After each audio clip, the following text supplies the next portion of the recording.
আসসালামু আলাইকুম রহমতুল্লাহ। আশা করি আল্লাহর অশেষ মেহেরবানিতে আপনারা সকলেই ভালো আছেন। আজকে অনেকদিন পর একটা গুরুত্বপূর্ণ বিষয় নিয়ে, একটা গুরুত্বপূর্ণ তথ্য নিয়ে আজকে হাজির হলাম। আশা করব সবাই মনোযোগ সহকারে ভিডিওটা দেখবেন, শুনবেন, খাতা কলম নিয়ে বসে যাবেন। আজকে আমার থাম্বনেল দেখেই বুঝতে পারছেন কোন বিষয়ে কথা বলবো। সেই বিষয়টা হচ্ছে স্বামী স্ত্রীর মহব্বত নিয়ে। স্বামী স্ত্রীর মহব্বত নিয়ে ইনশাল্লাহ সাথে থাকবেন। স্বামী স্ত্রীর মহব্বত, দেখেন আজকে যে তদবিরগুলো দিব, যদি মন থেকে বিশ্বাস করেন আর আমল করেন, ইনশাল্লাহ আর কোনো হুজুরের কাছে যাওয়া লাগবে না। কোটি কোটি টাকা, লাখ লাখ টাকা, হাজার হাজার টাকা নষ্ট করা লাগবে না ইনশাল্লাহ। দেখেন অনেকগুলো তদবির আছে, আমি প্রত্যেকটা তদবির দেখায় দেব, সুন্দর করে বোঝাই দেব ইনশাল্লাহ। মনোযোগ সহকারে আপনারা দেখেন। আর অবশ্যই যে কেউ যদি এই আমলগুলো করতে চান, অবশ্যই আমার অনুমতি ছাড়া করবেন না, অবশ্যই কমেন্ট বক্সে গিয়ে অনুমতি নিয়ে নেবেন। যাই হোক, প্রথমত অবস্থায় আপনি অজু অবস্থা সুন্দর করে আপনি অজুটা করে নেবেন। অজু করার পর যে কোনো তদবির করবেন। দেখেন প্রথমেই 1 নম্বর তদবির আছে এখানে, আপনারা লক্ষ্য করে দেখুন। এখানে আমি বোঝাচ্ছি, এই যে বিষয়টা, এটা আগে লক্ষ্য করুন, ইনশাল্লাহ বুঝবেন। 1 নম্বরে স্বামী স্ত্রীর মধ্যে মহব্বত বাড়ানোর তদবির। 1 নং আল কাবিরু। আল কাবিরু এই পবিত্র নামটি পাঠ করিয়া খাদ্য দ্রব্যের উপর ফুঁক দিয়া স্বামী স্ত্রী খাইলে উভয়ের মধ্যে প্রেম বন্ধন দৃঢ় হইবে। এখন এই আল কাবিরু কি একবার পড়বেন না 7 বার পড়বেন না 5 বার পড়বেন, এটা তো আর আপনি জানেন না। এইখানে হচ্ছে আসল খেলা। আসলে কবিরাজের অনুমতি ছাড়া যে করবেন না কেন বলে। যাই হোক, আমাদের উস্তাদরা আমাদেরকে শিখাইছেন প্রত্যেকটা নিয়ম কারণ। যাই হোক, আল কাবিরু এই শব্দটা আপনি মিনিমাম 7 বার পড়বেন, অথবা 21 বার পড়বেন, অথবা 41 বার পড়বেন, অথবা 321 বার বা 301 বার পরে যে কোনো মিষ্টি খাবারের মধ্যে ফু দিয়া আপনি খাওয়াবেন। এইভাবে একাধারে 7 দিন করতে হবে, 7 দিন খাওয়াতে হবে। তাহলে এই তদবিরটা আপনার কাজে লাগবে। আচ্ছা, 2 নম্বর যে তদবিরটা আমরা দেখবো এখন। 2 নম্বর যে তদবির, যদি স্বামী স্ত্রীর মধ্যে ভালোবাসা না থাকে এবং উভয়ের মধ্যে ঝগড়া বিবাদ লেগে থাকে, তাহলে নিচের তাবিজটি লিখে কোনো গাছে ঝোলায় রাখবে। আপনারা একটু লক্ষ্য করেন, তাহলে বুঝতে পারবেন। এই যে একটা নকশা, এই নকশাটা ছোট্ট একটা কাগজের মধ্যে লিখবেন। ছোট্ট একটা কাগজের মধ্যে লিখবেন লাল কালি অথবা জাফরান কালি দিয়ে। লিখে অপর পৃষ্ঠা লিখবেন যে, যদি আপনার স্বামীকে আপনি বাধ্য করতে চান, আপনার স্বামীর নাম বলবেন যে আপনার স্বামীর মায়ের নাম, যে এমকের সন্তান আমার স্বামী আব্দুল মোমেন বা আব্দুল জব্বার, আব্দুল বারেক বা আব্দুর রহমান ইত্যাদি ইত্যাদি। যে আগে মায়ের নামটা উল্লেখ করবেন, যাকে ভালোবাসেন বা যাকে বাধ্য করতে চান তার মায়ের নাম উল্লেখ করে তারপর বলবেন যে আপনার স্বামীর নাম অথবা আপনার স্ত্রীর নাম লিখবেন। লিখে বলবেন যে উনি আমার প্রেমে বাধ্য হোক বা আমার প্রতি বশ করা হোক, অতটুকু লিখবেন অপর পৃষ্ঠায়। মানে সামনের পৃষ্ঠায় তো এই নকশাটা আপনি লিখবেন, অপর পৃষ্ঠায় এই শব্দগুলো লিখবেন যে অমুকের সন্তান অমুক আমার স্বামী বা আমার স্ত্রী আমার প্রতি বাধ্য হোক। এটা লিখে আপনি দেখেন, আপনি অবশ্যই গাছে কি করবেন, বেঁধে দিবেন, ভালোভাবে পড়েন। যদি স্বামী স্ত্রীর মধ্যে ভালোবাসা না থাকে এবং উভয়ের মধ্যে ঝগড়া বিপদ লেগে থাকে, তাহলে নিচে তাবিজটি লিখে কোনো গাছে ঝুলায় রাখবে। এমন গাছের আগায় এটা ঝুলাই দিবেন যেন বাতাসে, হালকা বাতাসের জন্য তাবিজটা লড়তে থাকে। আচ্ছা, আমরা 3 নাম্বার নকশায় যাই বা 3 নাম্বার তদবিরে যাই। আমরা একটু লক্ষ্য করে দেখব।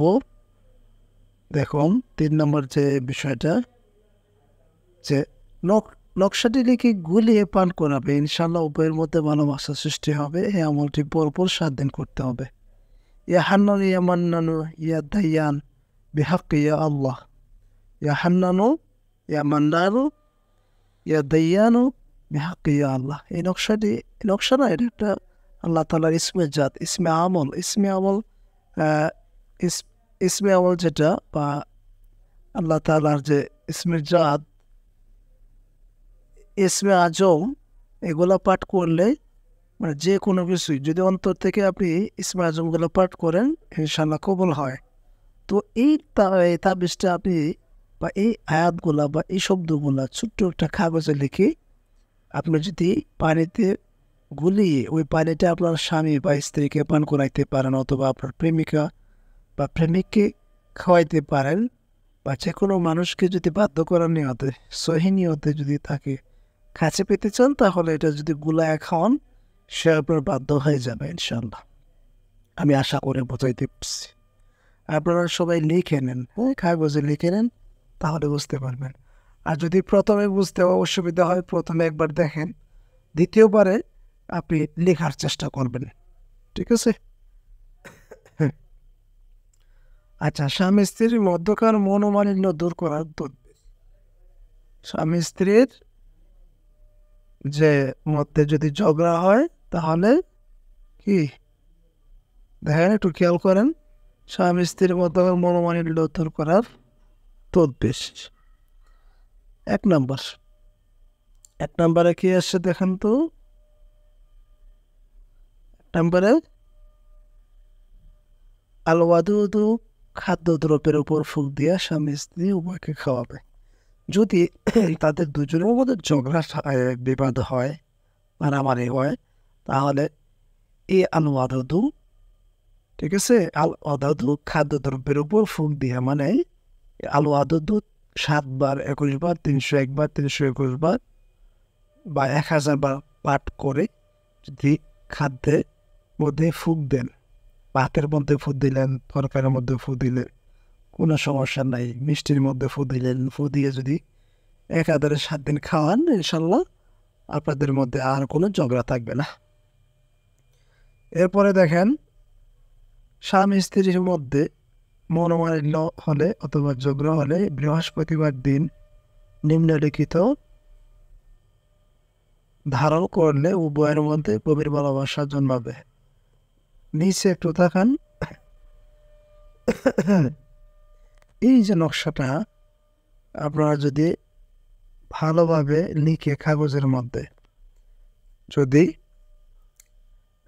আগে যেভাবে বলছিলাম যে আগে তার মার নাম, তারপর তার নাম, অথবা তার বাবা মার নাম আগে লিখবেন, যে এমুক দয়ের সন্তান, হ্যাঁ, এমুককে আমার প্রতি বাধ্য করে দেবে। এই নকশাটার আহ নকশাটার নিচে এই যে দেখেন আরবি লেখাটা, এটা হচ্ছে আরবি, আলা হব্বে ফালান ইবনে ফালান, মানে এখানে লিখবেন যে এমুকের সন্তান এমুককে আমার বাধ্য করে দেন। ঠিক আছে? কতটুকু করে ইনশাল্লাহ সে বাধ্য হয়ে যাবে। আচ্ছা, আর একটা আমরা একটু লক্ষ্য করবো ইনশাল্লাহ, এগুলো খুব গুরুত্বপূর্ণ তথ্য, বুঝছেন? আমরা তো বুঝি না, যে দেখেন এই বিষয়গুলো একটু খেয়াল করবেন। স্বামী স্ত্রীর মধ্যে বিবাদ অথবা মনোমালিন্য দেখা দিলে নিচের তাবিজটি কাগজে লিখে তা পানি দ্বারা ধৌত করে উভয়কে পান করাবে। এই যে নকশাটা আছে নিচে, এই নকশাটা আপনি পানির মধ্যে ধৌত কইরা, মানে 2 জনে ব্যবহার করবেন, পান করবেন 21 দিন অথবা মিনিমাম 7 দিন। দেখবেন ইনশাল্লাহ আপনাদের যে ঝগড়া বিপদ আছে, মারামারি আছে, ষোলো টানাটানি আছে, সব কিছু চলে যাবে ইনশাআল্লাহ। আল্লাহ তাআলার উপর আপনার ভরসা রাখতে হবে। আল্লাহ তাআলার উপর ভরসা না রাখলে কিন্তু হবে না। আচ্ছা, আমরা এই সাবজেক্টটা আজকে শেষ দিব। আমরা আরেকটা দেখি। আপনারা দেখেন কাগজ কলম আশা করি হাতে নিয়েছেন। দেখেন, স্বামী বা উপরস্থ লোকদের মন নরম করার তদবির। এখন স্বামী ছাড়া অন্য কোনো মানুষের মন যদি জয় করতে চান, বা যে কোনো মানুষকে যদি বাধ্য করতে চান, দেখেন ইয়া মানে এই পবিত্র নাম 21 বার পাঠ করে মনিব স্বামী বা উপরস্থ কর্মকর্তাদের অদৃশ্যে খেয়াল করেন, তাদের সামনে তো যাইতে পারবেন না, অদৃশ্যে যদি আপনি তার গায়েবী আকারে তার শরীরে যদি ফুঁক দেন, তাহলে তার মন আপনার প্রতি নরম হবে, সে আর আপনার প্রতি নারাজ থাকবে না। বিষয়টা বুঝছেন? তো এটাও করার চেষ্টা করবেন। কি ইয়া মানে 21 বার পাঠ করবেন। আল্লাহ কবল করুক। আচ্ছা, এরপরে বদ মেজাজি স্বামীর রাগ কমাইবার দোয়া বা তদবির। ইয়া গাফুরু, এই পবিত্র নাম খাদ্য দ্রব্য খাওয়ানোর সময় খাদ্যের মধ্যে 7 বার পাঠ করে ফুঁক দিয়ে খাওয়াবে। আপনি যদি ইয়া গাফুরু 7 বার পাঠ করেন, প্রতিদিন 7 বার পাঠ করে আপনার স্বামীর যদি 7 দিন এভাবে খাওয়াইতে পারেন, দেখবেন আপনার স্বামী রাগ কমে যাবে, সে আর কখনো আপনাকে কষ্ট দিবে না। অথবা আপনার স্ত্রীর রাগ যদি বেশি থাকে তাহলে এই আমলটা করতে পারবেন। অথবা আপনারা এটা করতে পারেন, ইয়া আজিমও করতে পারেন। ইয়া ইয়া আজিমও আপনি এই পবিত্র নাম মোবারক সূর্য উদয়ের সময় 1000 বার পাঠ করবেন। মানে ফজরের নামাজের পরে সূর্য যখন উদয় হয় ওই সময় যদি 1000 বার পাঠ করেন আর যদি আল্লাহর কাছে দোয়া করেন, ইনশাআল্লাহ স্বামী বা স্ত্রী বাধ্য হয়ে যাবে। এই আওয়াদুত এই নাম মোবারক 3000 বার পাঠ করে আতরের উপর ফুঁক দিয়া, মানে আতরের মধ্যে ফু দিয়া আতর গায়ে মেখে মেলামেশা করলে, হ্যাঁ, সহবাস করলে, তাহলে স্বামী তাকে অত্যন্ত মহব্বত করবে ইনশাআল্লাহ। আজকে আর দিচ্ছি না ইনশাআল্লাহ, যারা করবেন অবশ্যই আমার কমেন্ট বক্সে অনুমতি নেবেন, ইউটিউবের কমেন্ট বক্সে অনুমতি নিয়ে নেবেন। যারা নতুন আছেন সাবস্ক্রাইব করে পাশে থাকবেন, আর যারা করছেন তো আলহামদুলিল্লাহ, লাইক দিয়ে শেয়ার দিয়ে মানুষের কল্যাণের জন্য লাইক দিয়ে শেয়ার দিয়ে পাশে থাকবেন ইনশাআল্লাহ। আসসালামু আলাইকুম।